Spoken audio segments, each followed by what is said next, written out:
संतप्त मानस शांत हों, जिनके गुणों के गान में बेवर्धमान महान जिन विचरे हमारे ध्यान में।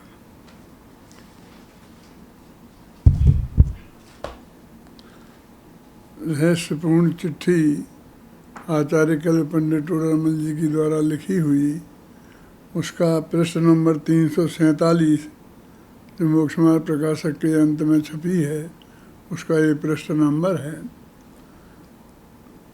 चिट्ठी तो कुल 10-11 पेज की ही है, लेकिन तो मोक्ष मार्ग प्रकाशक के अंत में छपी है ना, इसलिए इतना ज़्यादा नंबर आता है कि उसका पेज नंबर। अभी यहाँ प्रश्न है कि ऐसा अनुभव कौन से गुणस्थान में होता है। ये प्रश्न 250 वर्ष से पहले से चल रहा है, आज भी है। आज तो कुछ बड़े बड़े आचार्य अपने को कहने वाले ऐसा कहते हैं कि ये 7वें गुणस्थान में आत्मा का अनुभव होता है। उनकी और समस्या नहीं है। उनकी समस्या तो ये है कि यदि ये सिद्ध हो जाए कि चौथे गुणस्थान में आत्मा का अनुभव होता है, माने ये सिद्ध हो जाए कि नहीं होता है, 7वें से होता है, तो तुम्हें अनुभव नहीं है, ये सिद्ध हो जाए। उन्हें इसकी समस्या नहीं है कि उन्हें आत्मा का अनुभव है कि नहीं है, और आत्मा के अनुभव के बिना सम्यक दर्शन नहीं होगा, सम्यक ज्ञान नहीं होगा, सम्यक चारित्र नहीं होगा। उनकी समस्या तो ये है कि ये तुम्हें नहीं हो, क्योंकि वो देख रहे हैं कि इस ज़माने में सम्यक दर्शन की वजह से पूज्य गुरुदेव श्री की प्रतिष्ठा बहुत बढ़ रही है, और वो मिथ्यात्व का अभाव करके सम्यक दर्शन की प्राप्ति कैसे करना, उनका पूरा ध्यान इसी पर केंद्रित है, और सारी दुनिया इस बात से प्रभावित है। यदि ये सिद्ध हो जाए किसी तरीके से कि तो 7वें में होता है, तो उसके पहले नग्न दिगंबर दशा होनी चाहिए, क्योंकि उनकी नग्न दिगंबर दशा है नहीं, अथवा वो समझ लो कि हो नहीं सकती। इसलिए फिर तुम मैदान में से हट जाओ। अब उन्हें है कि नहीं है कि आत्मा के अनुभव के बिना धर्म का आरंभ ही नहीं होता है, और 6वें 7वें गुणस्थान की भूमिका में मुनिराज को हर अंतर मुहूर्त में आत्मा का अनुभव होता है। माने 48 मिनट के पहले, 48 मिनट का तो मुहूर्त होता है 2 घड़ी का, और उसके अंतर माने उसके कम में, वो एक समय कम भी हो सकता है और बहुत ज़्यादा कम भी हो सकता है।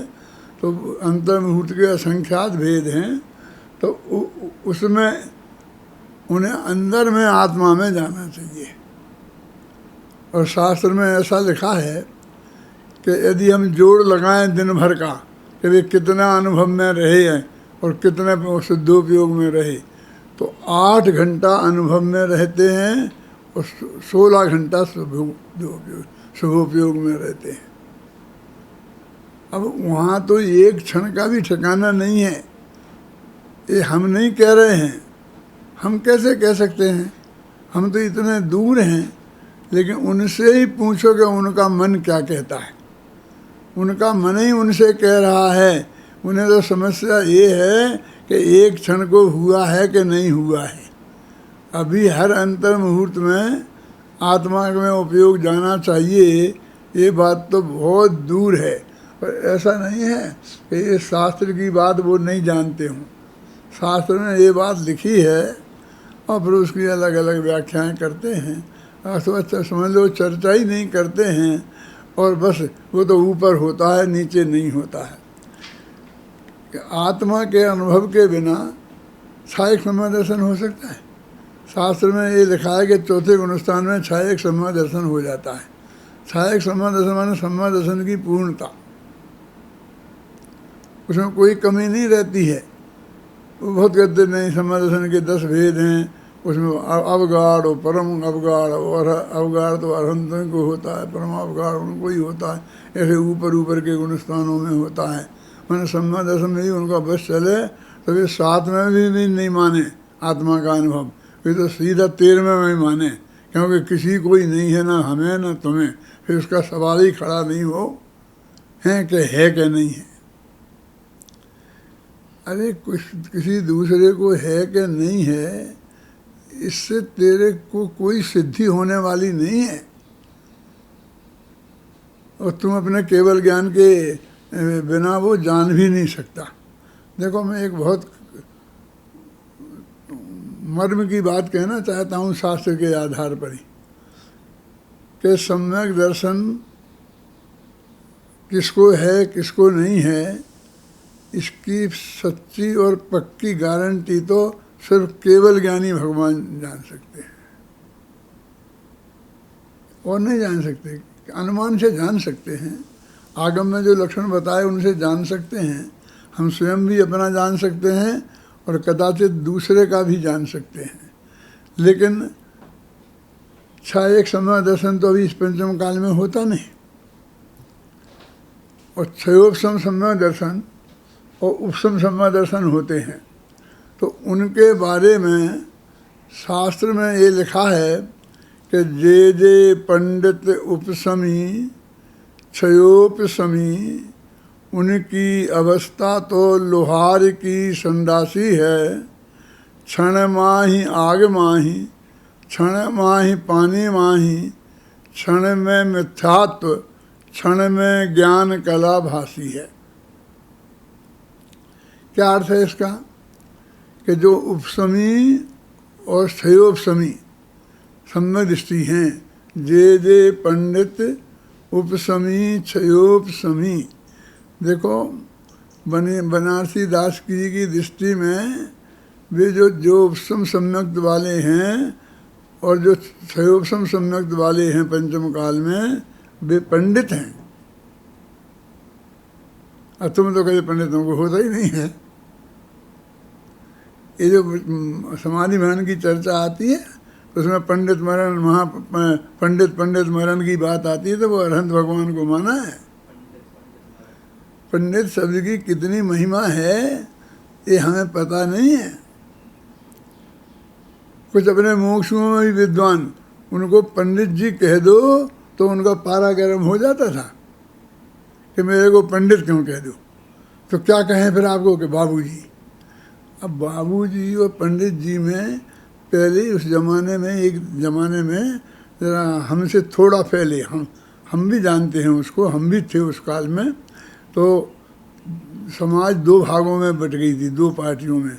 एक पार्टी का नाम था पंडित पार्टी और एक पार्टी का नाम था बाबू पार्टी। पंडित पार्टी तो जो शास्त्रीय विद्वान थे, जैसे में मक्खनलाल जी थे और थे ना, ये सब ये पंडितों की जो पार्टी थी उसे पंडित पार्टी कहते थे। और कुछ जो यूपी में इधर से रतन चंद मुख्तियार, जुगल किशोर मुख्तियार, रतन चंद मुख्तियार और ये ऐसे थे बहुत लोग जो स्वाध्यायी विद्वान थे, और जिन्होंने परिषद के मेंबर थे, जो महासभा के उधर के मेंबर थे वे पंडित, और जो इधर के मेंबर थे उनको बाबू कहलाते थे। तो वे कहते बाबू जुगल किशोर जी, अपने जुगल जी की बात नहीं कर रहा हूँ, जुगल किशोर मुख्तियार, बाबू जुगल किशोर मुख्तियार, बाबू रतनचंद मुख्तियार, ये सब वो लोग वो बाबू पार्टी के। बाबू सूरजमल, सूरज भान जी, ऐसे बहुत नाम थे। जब हम पढ़ते थे ना, तुमसे भी बहुत छोटे थे, 10-11 वर्ष 12 वर्ष के थे, तब की बात में बता रहा हूँ मैं। तो 2 पार्टियाँ थीं, तो वो समझते थे कि हमको पंडित जी कहेंगे तो लोग पंडित पार्टी क्या समझ लेंगे, और उन्हें पंडित पार्टी का बनना नहीं था, उन्हें वो बाबू पार्टी का बनना था। वो बाबू पार्टी के जो लोग थे वो भी अच्छे स्वाध्यायी थे, खूब शास्त्र पढ़ते थे, ऐसा नहीं कि वो बिल्कुल मूर्ख ही थे। तो उनको बाबू जी, अब बाबू का मतलब कौन लोग थे? पंडित तो आप समझ ही गए कि जो स्वाध्याय शास्त्रों में पढ़ते थे, शास्त्री थे, होते थे, प्रवचन करते थे, ग्रंथों का अनुवाद करते थे, लिखते थे, तो वो तो पंडित थे। और बाबू कौन? जो अंग्रेज लोग आए थे ना, तो उन्होंने अपने ऑफिसों में वे कभी जो ऑफिसर को रखते थे, कलेक्टर, डिप्टी कलेक्टर, ये तो सब अंग्रेज़ों को ही रखते थे।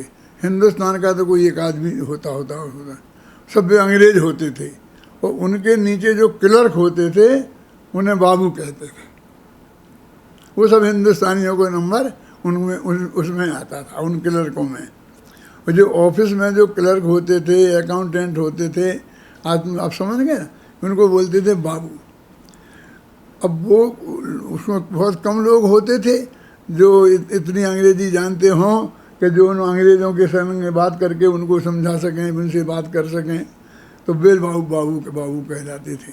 तो उस वक्त ज़रा राजनीतिक दृष्टि से, समाज की दृष्टि से उन बाबूजी को ज़रा थोड़ा बड़ा मानते थे। लेकिन थे वे क्लर्क हैं, और क्लर्क भी अपर श्रेणी के, निम्न श्रेणी के सब होते हैं ना। बिल्कुल सामने मुनीम जी थे, वो छोटे मुनीम जी, तो उनको बाबूजी कहने में अपने को सम्मान लगता था। ये बड़े बड़े करोड़पति सेठिया, वे भी उनको बाबूजी कहते थे। बच्चों को वो ऐसा सिखाते थे, बाबूजी बाबूजी बाबूजी बाबूजी। मुझे बाबूजी कहो, अरे बाबूजी माने तो क्लर्क होता है, बहुत साधारण सा आदमी, समझ में आया ना। और पंडित शब्द तो महान शब्द है। पंडित टोडरमल जी पंडित थे, जयचंद जी छाबड़ा पंडित थे, ये महान लोग जो हैं पंडित कहलाते थे। लेकिन उनको अब बाबू कहलाना ज़्यादा पसंद था, पंडित कहलाना पसंद नहीं था। भाग्य की बात है कि जब इस देश आज़ाद हुआ, ये मैं आज़ादी के पहले की बात कह रहा हूँ, जब देश आज़ाद हुआ तो मैं 12 बरस का था।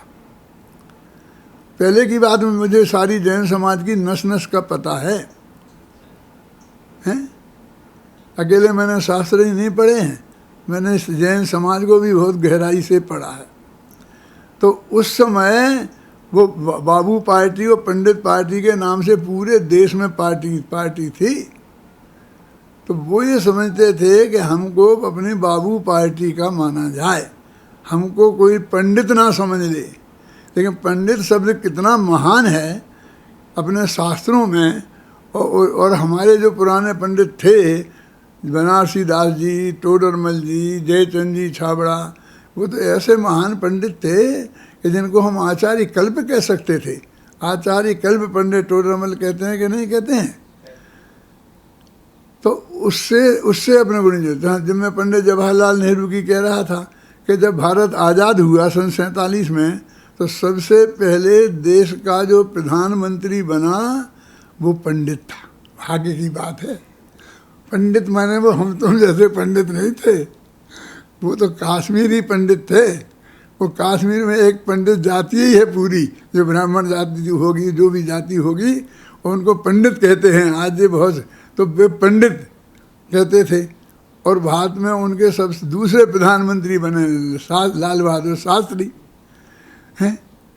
लाल बहादुर शास्त्री ने तो डिग्री ली थी, जैसे तुम लोग पढ़ करके डिग्री लेते हो ना शास्त्री की, ऐसी डिग्री ली थी, ऐसे शास्त्री थे वो। तो पहला प्रधानमंत्री पंडित और दूसरा प्रधानमंत्री शास्त्री, बोलो। और इनको पंडित और शास्त्री कहलाने में बहुत डर लगता था।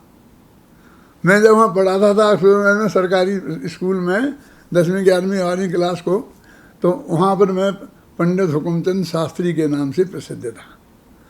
पंडित तो इसलिए कि मैं मंदिर में प्रवचन करता था, और शास्त्री था ये सब जैन दर्शन की विशेषज्ञता के कारण। और शास्त्री इसलिए कि मेरे पास शास्त्री की डिग्री थी, उसके आधार से मैं संस्कृत और हिंदी को स्कूल में पढ़ाता था। तो पंडित हुकुमचंद शास्त्री। और मैं ऐसे ही धोती कुर्ता टोपी में पढ़ाने जाता था। और सब बाकी के लोग तो रहते थे सूट पैंट में, है ना। तो सब लोगों में बैठ के प्लानिंग की कि शास्त्री जी को अपने को सूट पैंट में लाना है। तो उन्होंने एक मीटिंग बुलाई है, बोले कि अपने ड्रेस तय करेंगे। अब जब उस वक्त हमारे स्कूल में ड्रेस तय नहीं थी, हमारा स्कूल सेमी गवर्नमेंट था, मैंने पूरा गवर्नमेंट का भी नहीं था और पूरा प्राइवेट भी नहीं था। गवर्नमेंट से एड मिलती थी, तो सब गवर्नमेंट के ऑफिसर आते थे जांच मांच करने के लिए सब। तो उनने मीटिंग बुलाई, तो मैं समझ गया कि इनके दिमाग में क्या है। मैंने कहा देखो भाई, अपन लोग जो निर्णय करेंगे वो सब सर्वसम्मति से करेंगे। बोले हाँ बहुत बढ़िया बात है, बहुत बढ़िया बात है, क्योंकि सबको उनका तो विशाल बहुमत है, क्योंकि अकेले शास्त्री जी को छोड़कर कोई दूसरा है ही नहीं, सब सूट पैंट वाले ही हैं, इसलिए चलने तो हमारी ही है। तो मैंने कहा कि भाई हम सर्वसम्मति से निर्णय करेंगे। अरे हाँ सब बहुत बढ़िया बात है, सर्वसम्मति से ही होना चाहिए, अपन ऐसा काम क्या करें। और उन्होंने वो नक्की कर लिया। फिर बात शुरू हुई कि साहब क्या ड्रेस नक्की की जाए, कि सूट पैंट पजामा कुर्ता, जो भी सब बातें बहुत चली। आखिरकार लौट के तो वही आने थी कि जो वो लोग सब पहनते थे, ये सूट पैंट पहनते थे ना, वो शर्ट वगैरह जी पहनते थे, कि ये ड्रेस रखी जाए। तो मेरे से बोलो शास्त्री जी क्या कहना है। मैंने कहा देखो भाई, 7 समुंदर पार के लोगों की, जिनने हमें 200 वर्ष तक गुलाम रखा, उनकी ड्रेस को हम गुरुओं की आदर्श ड्रेस माने? ये तो क्लर्कों की ड्रेस है। और जो वो साफ करने जाता है ना लैट्रिन बाथरूम, वो भी उसी ड्रेस में आता है। आता कि नहीं आता है? ये ड्रेस हम नक्की करें तो क्या करें फिर? आप क्या चाहते हैं, आप क्या चाहते हैं? मैंने कहा चाहा, देखो अपने देश के महान उस वक्त हो, गांधी जी का नाम बहुत चलता था, पंडित जवाहरलाल नेहरू तो सबसे बड़े नेता थे ही, प्रधानमंत्री सबसे, जब तक बे रहे, जब तक कोई दूसरा प्रधानमंत्री के बारे में सोच नहीं सकता था, ख्याल में है ना। और फिर लाल बहादुर शास्त्री, वे प्रधानमंत्री दूसरे थे जब लाल बहादुर शास्त्री का टाइम था ये, जब लाल बहादुर शास्त्री शायद गृह मंत्री थे।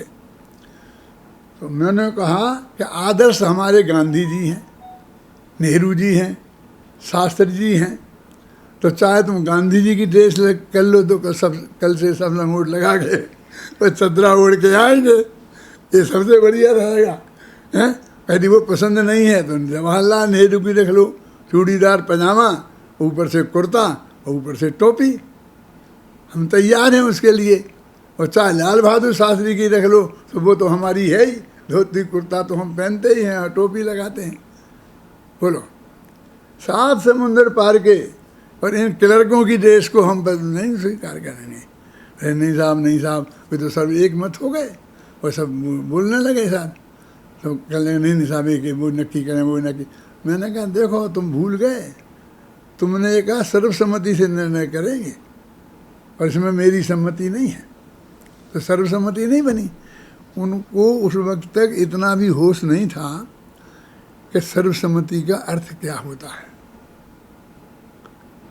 वो समझते हैं सर्वसम्मति की बात करी हमने तो हर एक को वीटो पावर दे दिया कि आप सब एक साथ एक मत हो, और एक आदमी हो तो वो कह सकता है कि नहीं हमें मंजूर नहीं है, तो फिर सबको नहीं माननी पड़ेगी। उस दिन मैंने उन्हें बताया सर्वसम्मति का अर्थ, कि उसको वीटो पावर होता है, ख्याल नहीं ना।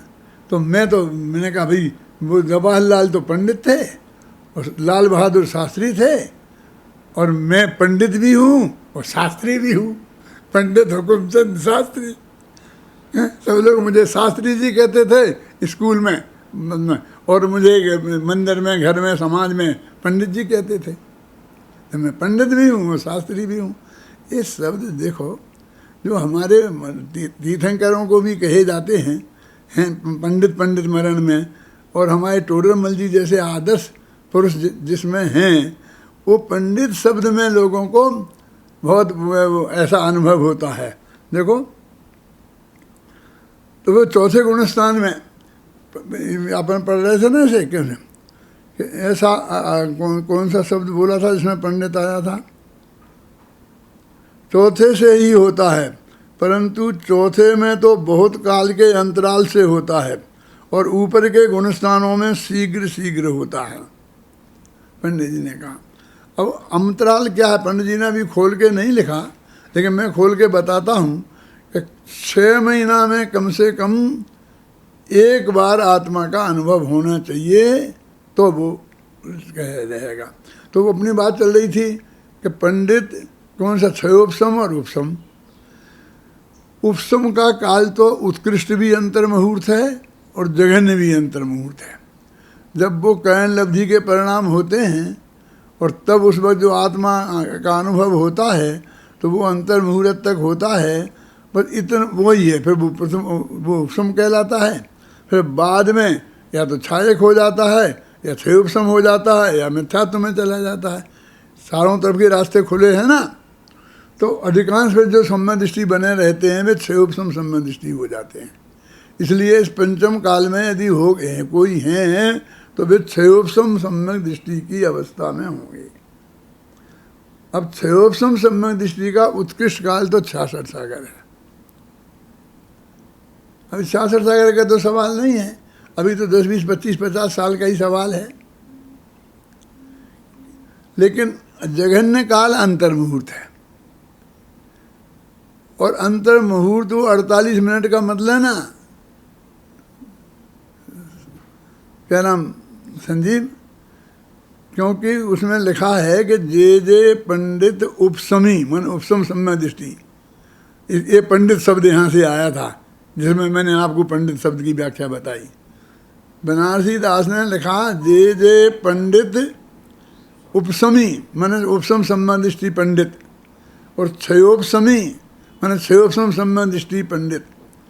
इनकी अवस्था तो लोहार की संडासी है, और उपशमी को तो छोड़ दो क्योंकि वो तो अनुभूति के काल में उस टाइम पर होता है एक दफे ही।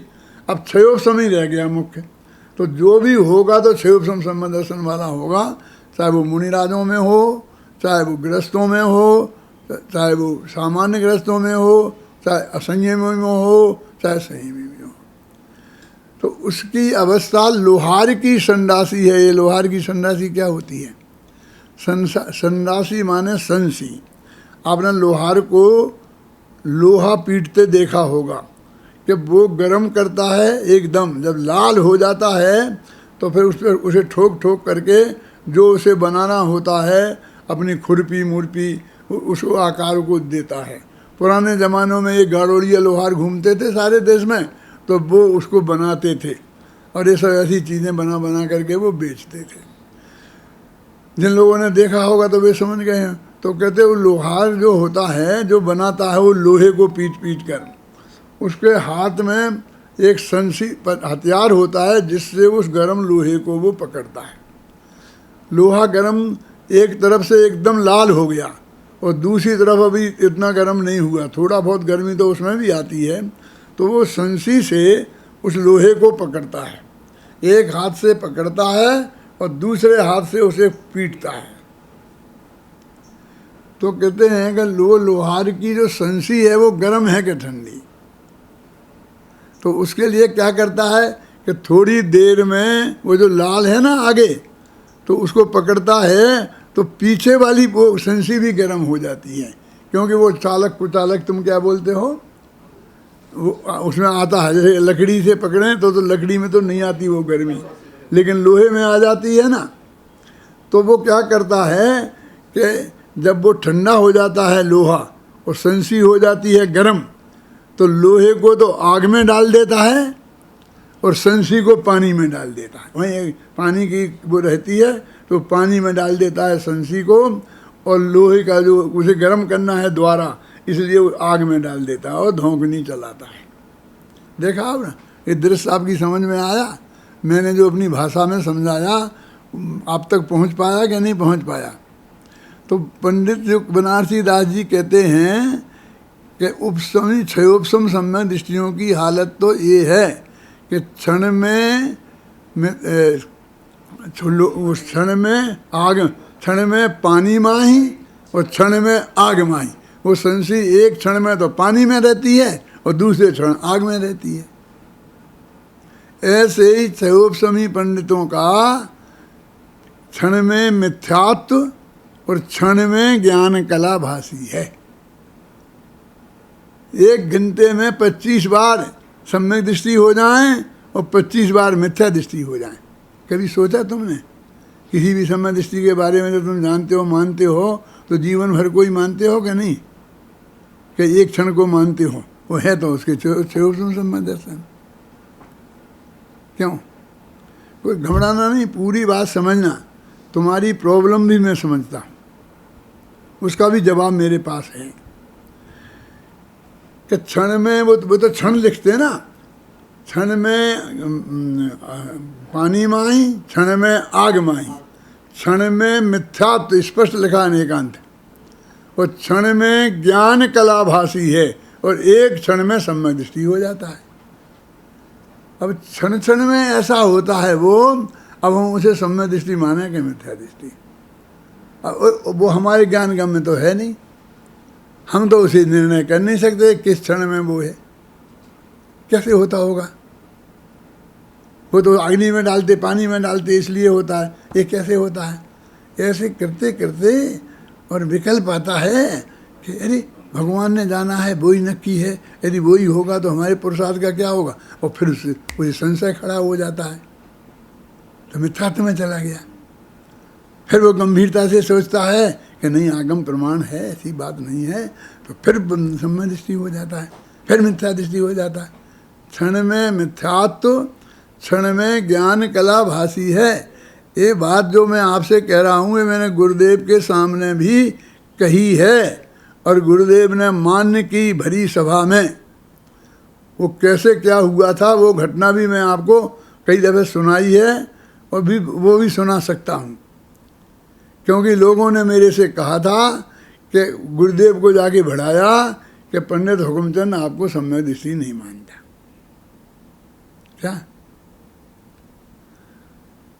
तो गुरुदेव ने कहा चुप रहो, वो 15 दिन बाद आने वाले हैं, तब हम अपन से बात करेंगे। वो सबको चुप कर दिया, वहाँ चर्चा बंद हो गई। 15 दिन बाद हम जाने वाले थे, हम गए, और गुरुदेव के सामने हम सारे गांव में फैली हुई थी बात, तो हमको फटाफट स्टेशन पर ही पता लग गई कि ऐसी ऐसी चलती है और ये सवाल अपन से होने वाला है।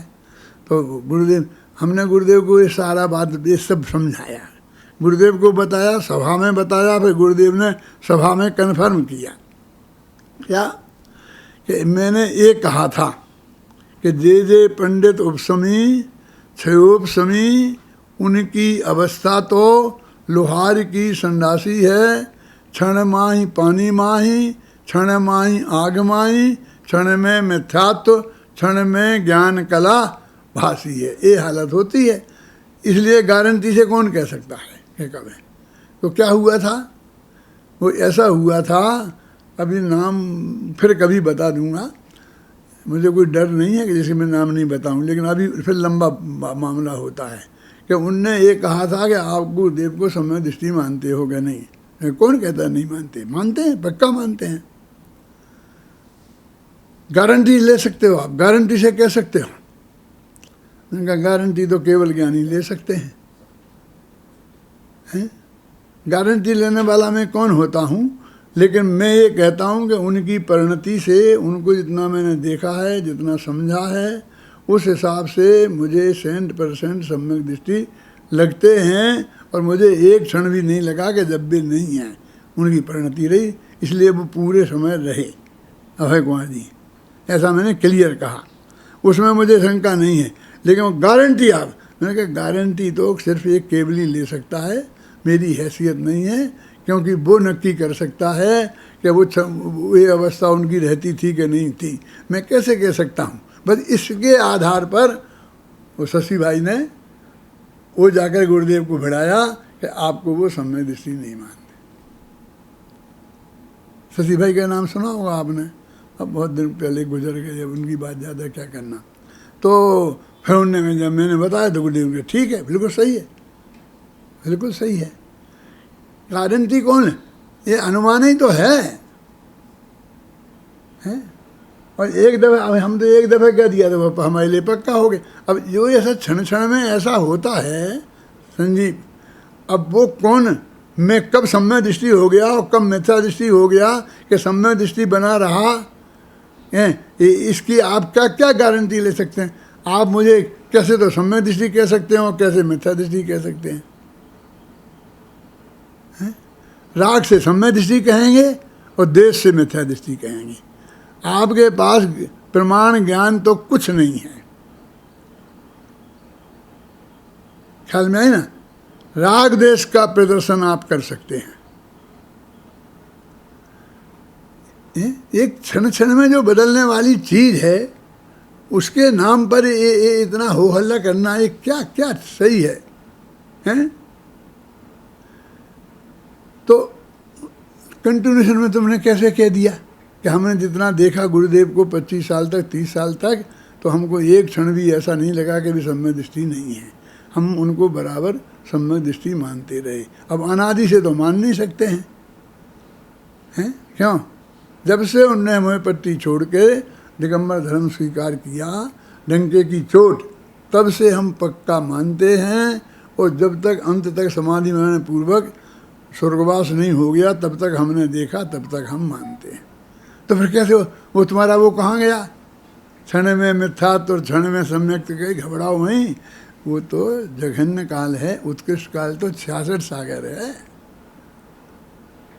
तो 66 में तो 25 30 40 वर्ष की बात है। तो इतने काल लगातार रह सकते हैं। तो फिर मान लो, फिर कौन सीधी क्लियर गारंटी कैसे लेवें? वो तो कॉमन कथन है, वो व्यक्तिगत कथन थोड़ी है कि फला आदमी वो है गारंटी से। अरे आगम की मर्यादा में रहो और उसको उनको पूरा से पूरा सम्मान, जो भी उनकी प्रतिष्ठा, हमारे गुरुदेव की महानता भी रखी जा सकती है और आगम का भी उल्लंघन नहीं हो। तुम राग के अतिशय में आगम की मर्यादाओं का उल्लंघन मत करो। और ये बात जो मैंने आपको सुनाई है गुरुदेव द्वारा कन्फर्म बात है। और सोनगढ़ के उस वक्त के बच्चे को जानता हूँ। विपुल, तुझे मालूम है कि नहीं है? तुझे नहीं होगा तो तेरे पापा को जरूर मालूम होगा। अब मेरे पापा तो है नहीं, कैसे का है? उस वक्त सब लोगों को बहुत चर्चित बात थी क्या कि ये क्या। और मैं गांव में ये श्लोक सुनाया करता, ये छंद सुनाया करता था। देखो पंडित जी ने यहाँ लिखा क्लियर कि ऐसा अनुभव कौन से गुणस्थान में होता है? तो चौथे ही से ही होता है, परंतु चौथे में तो बहुत काल के अंतराल से होता है और ऊपर के गुणस्थानों में शीघ्र होता है। अब ये अंतराल क्या है? देखिए कि 6 महीना में एक बार, यदि 6 महीना में एक बार आत्मा का अनुभव नहीं हुआ तो वो मिथ्या दृष्टि हो जाएंगे क्या? 6 महीना तक जो हमने आत्मा का उनने अनुभव किया था वो बराबर उनके धारणा ज्ञान में रहता है। और अपन देखते हैं ना कि अपन को कोई बात आई तो इतने दिनों तक याद रहती है रुचि की, और उसके बाद भूल जाते हैं। और फिर कोई याद दिलाए तो फिर याद आ जाती है।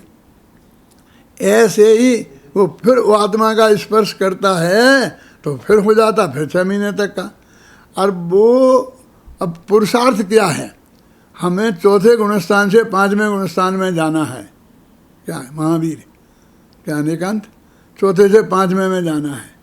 तो जब हमारी वो अनुभूति शीघ्रता से जल्दी होने लग जाए और वियोग काल कम हो जाए, माने फिर 15 दिन में होने लग जाए, वियोग काल 15 दिन से ज़्यादा नहीं हो, तो 15 दिन के होने लग जाए तो पंचम गुणस्थान हो जाता है। तो 15 दिन से एक समय ऊपर और 6 महीना, ये बीच का ये पीरियड है, इतने काल के बीच में उसे होता रहता है। अब यदि वो बिल्कुल आगे की तैयारी में है तो 15 दिन में भी हो सकता है, 20 दिन में भी हो सकता है, और अंदाजे 6 महीना तक नहीं हो गए। लेकिन 6 महीना और 15 दिन के बीच का उनका अनुभव का नियम है, इतने में अनुभव होना चाहिए। कि साहब मुझे तो अनुभव ही में रहता हूँ, मैं तो 24 घंटा ही होता रहता है। दिन में 5 दफ़े फलाने जी ऐसे थे, वो ऐसे थे, जो दिन में 10 दफ़े। अरे भाई, तो फिर पंचम गुणस्थान क्यों नहीं हो गया? और अंतर्भूत में हो रहा है तो फिर मुनि अवस्था क्यों नहीं होगी? हम तो मुनिवर वृत्ति ताकी रही ताके मैं मुनि जैसे ही। अरे जैसे फैसे नहीं, फिर मुनि ही होते हैं वे पूरे, जैसे मुनियों जैसे नहीं होते हैं। यदि वो उनको हर अंतर मुहूर्त में अनुभव होने लग जाए तो वो नग्न दिगंबर दशा ही होगी, उसके पहले ये संभव ही नहीं है। तो इसकी ये मर्यादा है, करुणान योग से सिद्ध है। करुणान योग भले ही मैंने अभी पिछले दिनों में आपको कई दफे बताया कि वो कौन सा धर्म ध्यान, विपाक विचय नामक धर्म ध्यान से अंधी है बुद्धि, लेकिन मैं अभी आपसे कह रहा हूँ करुणान योग धर्म कांटा है। धर्म कांटा समझते हो? ये जो ट्रक होते हैं तो ट्रक का कितना वजन है, तो ऐसे तो नपता नहीं है। तो इस ट्रक से मैं वजन को नापने के लिए ट्रक का कितना वजन है पहले उसका नक्के एक दफ़ा तौल करके और सर्टिफिकेट बना लेते हैं। फिर वो भरा हुआ ट्रक उस कांटे पर रखते हैं, जो वज़न आता है, जो ट्रक का वज़न है वो निकाल के माल का वजन समझ लेते हैं। ऐसे हर पेट्रोल पंपों पे वो धर्म कांटे लगे रहते, उन्हें धर्म कांटा बोलते हैं कि उससे एक्चुअल वज़न आ जाता है। और हमने हमारी तराजू में कोई खराबी हो, हमने बढ़िया लोग ऐसा कर लेते थे ना कि जिसमें ज़्यादा तोल दे कम तोलने का, तो वो तो धर्म कांटा है। करुणान योग धर्म कांटा है। जब कोई बात तुम्हें तोलनी हो, विवाद पड़ जाए, तो धर्म कांटे पे तोल लो। वो इतना प्रमाणिक है क्योंकि वो केवल ज्ञान गम्य बात है। वो केवल ज्ञान ने बताई है ये बात कि हर अंतर मुहूर्त में अनुभव होए, मुनिराज को होता है, 15 दिन के भीतर अनुवृत्तियों को होता है, और 6 महीना के भीतर सम्यक दृष्टि को होना चाहिए। अभी यहाँ तो सिर्फ इतना ही प्रश्न है कि कौन से गुण स्थान में अनुभव होता है, कितने काल बाद होता है, क्या, अभी ये तो प्रश्न है नहीं, लेकिन ये 3 बातें चलती हैं तो वो आपको जानना जरूरी है ना। देखो, ऐसा अनुभव कौन से गुण स्थान में होता है, तो चौथे से ही होता है। देखो, चौथे में होता है नहीं लिखा, क्या लिखा संजीव? चौथे से ही, क्योंकि सिद्धों को भी तो होता है चौथे में, 5वें में, 6वें में, 7वें में, माने वो चौथे से लेकर सिद्ध भगवान तक सब सम्यक दृष्टि हैं। जब ये बात चौथे गुणस्थान की मुख्यता से चलती है तो लोग सब सम्यक दृष्टियों पर घटाने लगते हैं। अरे भाई, पंचम गुणस्थान में, 6वें 7वें गुणस्थान में जो मुनिराज हैं तो उनको सम्यक दर्शन है, उसकी क्वालिटी भी जाननी पड़ेगी। और उनके प्रत्याख्यान अप्रत्याख्यान कसाय का अभाव हुआ है अनंतानंदी के साथ, तो उसके अभाव में जो परिस्थिति होती उसको भी तो ऐड करना पड़ेगा। जैसे अपने इनकम टैक्स की फाइल होती है तो जो भी इनकम हो उसको, तो हमें क्या आपकी तनख्वाह क्या मिलती है कि भाई मुझे 50,000 मिलती है, तो 50,000 पे ही इनकम टैक्स लगेगा, धोखे में मत रहना। वो कहता है कि 50,000 तो तुम्हें तनख्वाह के मिली, और ब्याज कितने का आया, होता क्या नहीं होता? तुमने और दूसरे रास्तों से कमाई कितने की करी, और वो सब बताना पड़ता है कि नहीं, और उस सब पे टैक्स देना पड़ता है। लेकिन ये तो मोटी क्या इनकम है इनकी, 50,000 50,000 नहीं, इनकम टैक्स के फाइल में वो हर साल की इनकम का अलग होगा। ऐसे काम नहीं चलेगा, ख्याल में आई ना। तो वो तो एक एक समय की परिणति के हिसाब से होता है, इसमें भी ऐसा ही होगा। चौथे से ही होता है, परंतु चौथे में बहुत काल के अंतराल से होता है। वो बहुत मैंने बता दिया, उत्कृष्ट 6 महीना। और ऊपर के गुणस्थानों में शीघ्र शीघ्र होता है। यहाँ फिर प्रश्न, अनुभव तो निर्विकल्प है, तो वहाँ ऊपर के और नीचे के गुणस्थानों में क्या भेद क्या है? कहते फिर क्या है? निर्विकल्प है तो उसका विकल्प तो उसमें होता नहीं है, इसलिए अरे कहते भाई ये काल से निर्विकल्पता का, नहीं वो तो निर्विकल्प ही है, तो मैंने उतना ही काल निर्विकल्प रहेगा, वो बाकी काल में निर्विकल्प थोड़ी रहेगा। बाकी काल में छोटे मोटे विकल्प नहीं,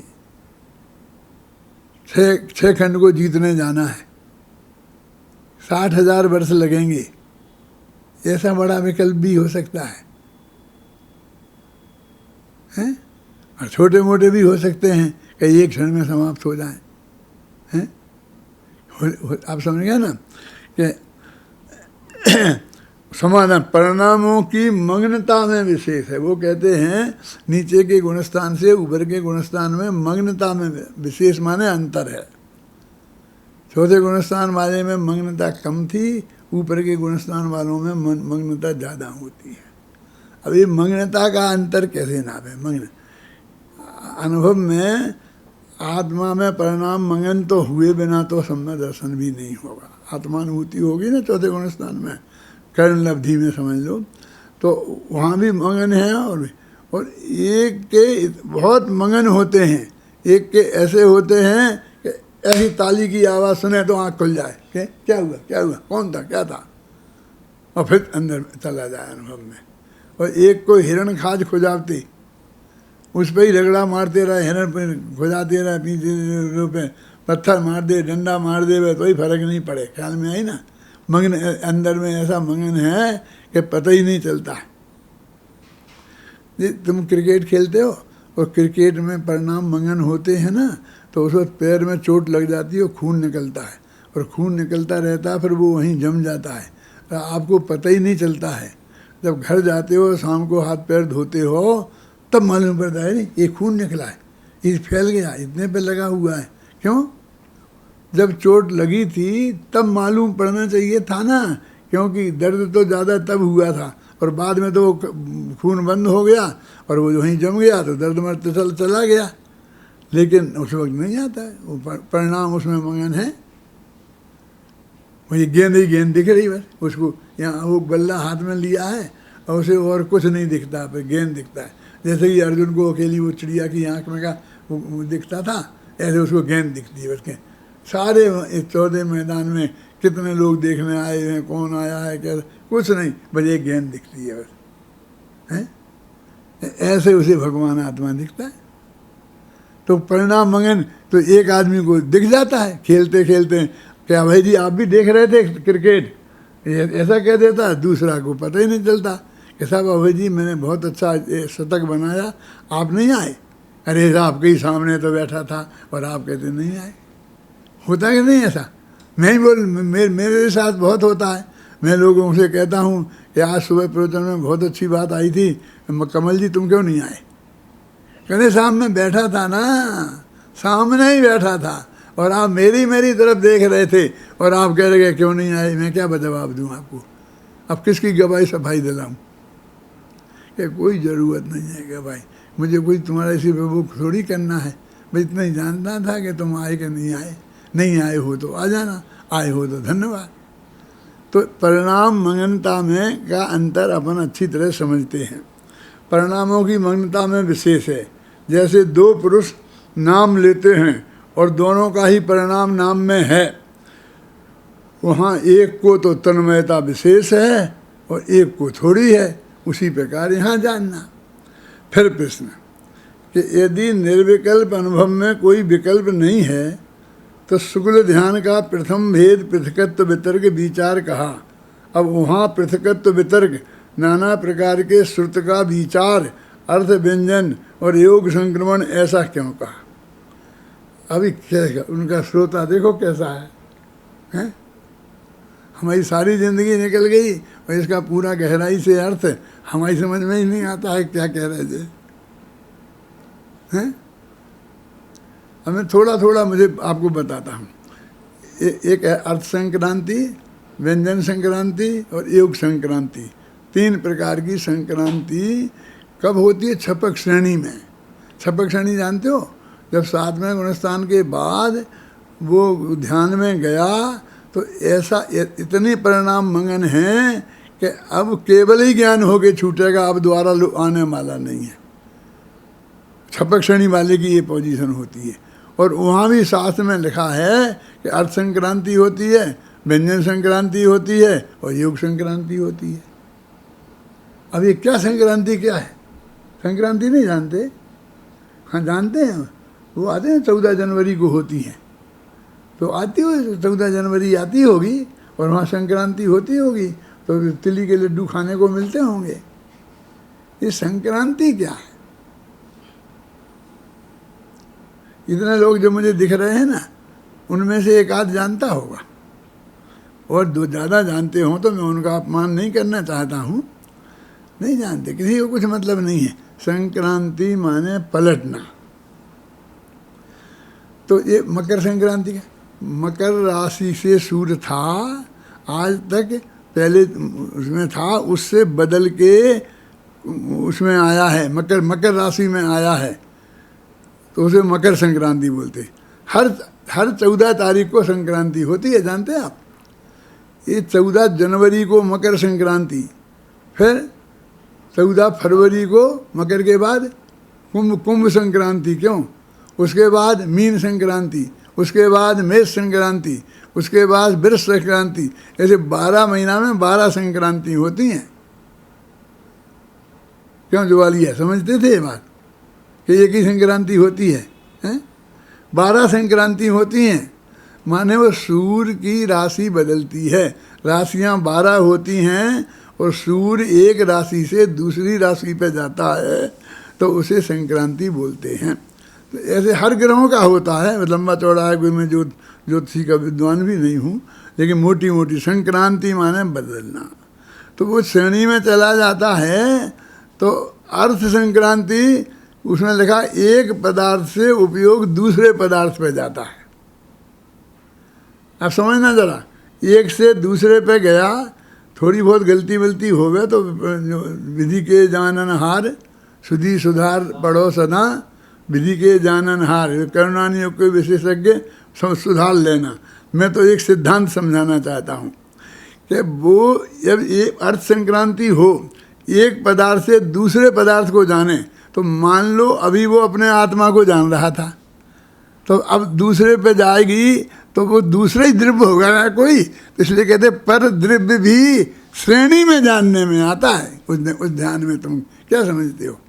यहाँ तो पंडित जी ने कल कहा था कि उपयोग एक जगह ही लगता है, इसलिए उसमें ज़्यादा आनंद आता है, और वहाँ कह रहे हैं कि वो बहुत उत्कृष्ट कोटि का योग वो है ध्यान। तो उसको पंडित जी अगले ही पेज में ये लिखने वाले थे, उनको ज्ञान में सब था, जिसे मैं कहूँ खबर छे बधी खबर छे। उन्हें ये बात पता थी और खुद ही उनने प्रश्न उठाया कि वो संक्रांति का क्या हो, एक पर्याय से दूसरी पर्याय पे जाना, वो व्यंजन माने पर्याय, व्यंजन माने खाने पीने के तुम्हारे लड्डू वड्डू बनते हैं, ये व्यंजन नहीं, इन्हें भी व्यंजन बोलते हैं ना, हैं? विध विध व्यंजन से भूख शांत ना हुई मेरी। तो ये व्यंजन माने पर्याय और अर्थ माने द्रव्य, और योग मन वचन का है, मन से वचन पे, वचन से वचन योग से मन योग पे, मन योग से वचन योग पे जाता है उपयोग। तो योग संक्रांति होती है। तो जब ये उसमें श्रेणी के काल में होती हैं तो तुम कहते पर को नहीं जानता, ये बात कहाँ से दोगी। अरे भाई, ये वो सूक्ष्म कथन है और ये स्थूल कथन है। जब हम कहते हैं कि देखो दो पदार्थों को एक साथ जानना नहीं होगा, आप समझे, मेरे पास आते हैं और बहुत लड़के और लड़कियों के माँ बाप भी, कि दादा आपका हमारा लड़का आपकी पढ़ाई पूरी करेगा, टॉप पे रहेगा, लेकिन उसे आप वहाँ पर यूनिवर्सिटी में जा कर के थोड़ा अंग्रेजी भी पढ़ लेने दो, थोड़ा साइंस भी पढ़ लेने दो, कंप्यूटर सीख लेने दो। मैंने कहा बेटा 5 साल बाद करना, मैं 1 मिनट भी नहीं दे सकता हूँ। नहीं, जब आपकी क्लास नहीं लगेगी, बिल्कुल खाली टाइम में आपकी क्लास छोड़ के नहीं जाएगा। लेकिन मैंने कह दिया कि नहीं मिलेगी परमिशन। क्यों? क्योंकि मैं चाहता हूँ कि उसका उपयोग एक ही जगह लगे, तब वो विद्वान बनेगा। यदि बहुत बुद्धिमान है तो बहुत अच्छे जल्द विद्वान बन जाएगा। तो तुम अरे बांट के दूसरी जगह क्यों लगाना चाहते हो?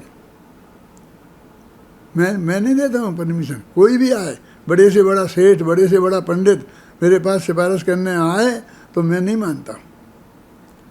और मैं नाम बता सकता हूँ, बड़े बड़े नाम, कि जिनको मैंने रिजेक्ट किया है। नहीं, मैं परमिशन नहीं दूंगा। कि साहब क्या है, वहाँ से आज इनकी बहुत ज़रूरत है, ये कंप्यूटर सीख जाए तो उसको ऐसा हो जाएगा, ये मिल जाएगा, वो मिल जाएगा। अरे मैंने कहा हम तुझे मोक्ष में कैसे जाना है ये बताना चाहते हैं, और तुझे नौकरी कैसे मिल जाएगी उसी बात बीच में अब शगुन होता है इसकी बात करने में। तुझे ये सीखना है तो पूरा उपयोग इधर लगा। क्या होने का समझ में आया कि नहीं? एक जगह ही लगाना पड़ेगा, फिर तू चाहे दुनिया में जो कुछ करना हो सो करना।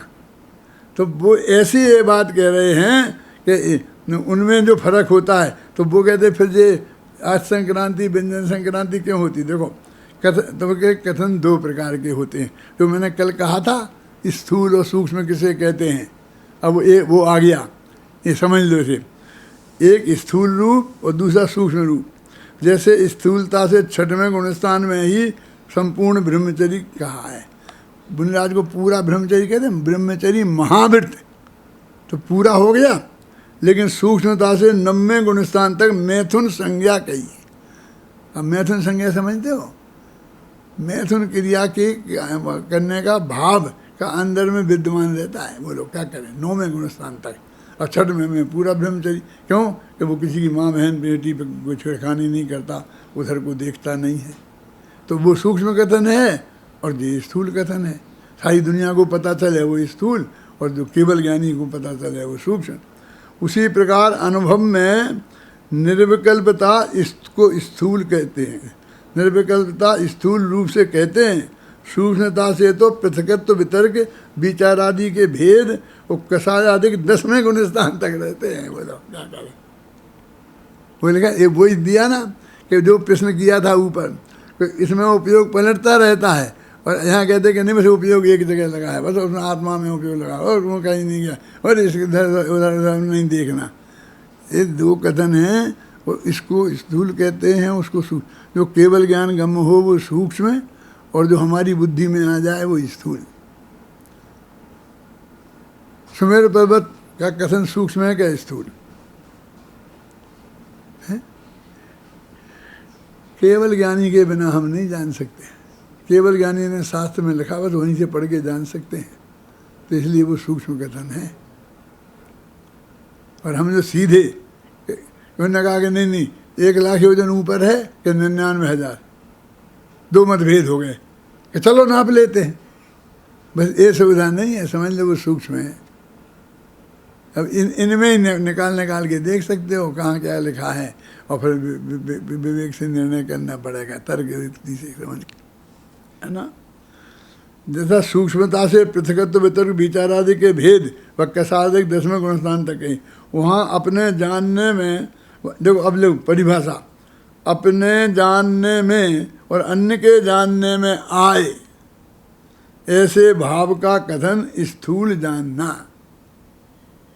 हमारी भी आवे ज्ञान में और तुम्हारे भी ज्ञान में आए, हम तुम्हें समझाएं तो तुम्हारे भी ज्ञान में वो बात आ जाए, ख्याल में आए ना, वो क्या समझ लो स्थूल था। तो जितना ही पढ़ाई होती है वो सब स्थूल कथन की होती है, क्योंकि विद्यार्थी की भी समझ में आता है और अध्यापक की भी समझ में आता है।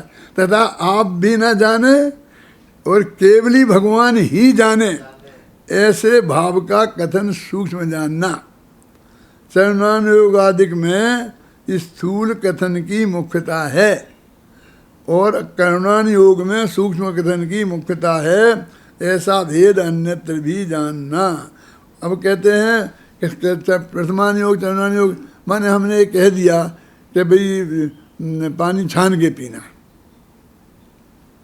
अब उसमें क्या वो जीव हैं, ये हैं, वो हैं, अब वो वैज्ञानिक कहते हैं उसे इनसे से इसमें यही दिख जाते हैं इतने, और तुम्हारे छन्ना से भी निकाल लो तो भी बहुत जीव जंतु रह जाते हैं। कहीं माथा नहीं मारना। भगवान ने कहा ना कि दोहरे छन्ने से अच्छा मोटा छन्ना हो, नीट एंड क्लीन हो, साफ करके उससे छान करके फिर पीना, बस इसका नाम है ना। उन्होंने कहा कि आलू में अनंत जीव हैं तो आलू नहीं खाना। उन्होंने कहा कि ये आम ठीक है तो खा लेना, कि आषाढ़ के बाद फिर वो आता है जो आद्राम के बाद में नहीं खाना तो नहीं खाना, बस खत्म। वो सूक्ष्म कथन है, वो तो केवल ही जानेंगे, हम अपने आँख से देख के निर्णय नहीं कर सकते, है ना। इस प्रकार निर्विकल्प अनुभव का स्वरूप जानना। पंडित जी ने निर्विकल्प अनुभव का ये स्वरूप बताया। कहाँ से शुरू किया था आप बता सकते हैं? कि आपने शिविर में शुरू किया था और अब बता रहे इस किताब में बताओ कि निर्विकल्प का स्वरूप कहाँ से शुरू किया था। देखो पेज नंबर 344 है ना, क्या वस्तु विचार अध्यापते मन पावे विश्राम है ना, उसके ऊपर है तथा स्वानुभव में मन के द्वारा भी हुआ करते हैं, उसके पहले अनुभव की बात करते हैं, लिखा है ना वहाँ, 340 पेज पे है ना। क्या अब हम आपको अनुभव की वहाँ शुरू किया था 340 पेज में, 41 से तो शुरू ही हुआ है जी। तो एक पेज में तो इनने औपचारिक बातें ही लिखी हैं। और फिर लिखा प्रथम ही स्वानुभव का स्वरूप जानने के निमित्त लिखते हैं। एक कौन सा पेज बताया था, 41 है ना, 341 पेज पे लिखा अब अनुभव का, और वहाँ लेके और यहाँ में पंडित जी खत्म कर रहे, इस प्रकार ये अनुभव का स्वरूप जानना। हमें तो यही पता नहीं कब शुरू हुआ और कब खत्म हुआ, ये पढ़ने पढ़ाने का भी पता नहीं है, समझ में आई ना। इसलिए उन्हें लिखना पड़ता है कि अब अनुभव का स्वरूप कहते हैं, और अब अनुभव की स्वरूप की बात समाप्त हुई। अभी इतनी बात हुई है और आगे की बात जो है बाकी है वो कल करेंगे।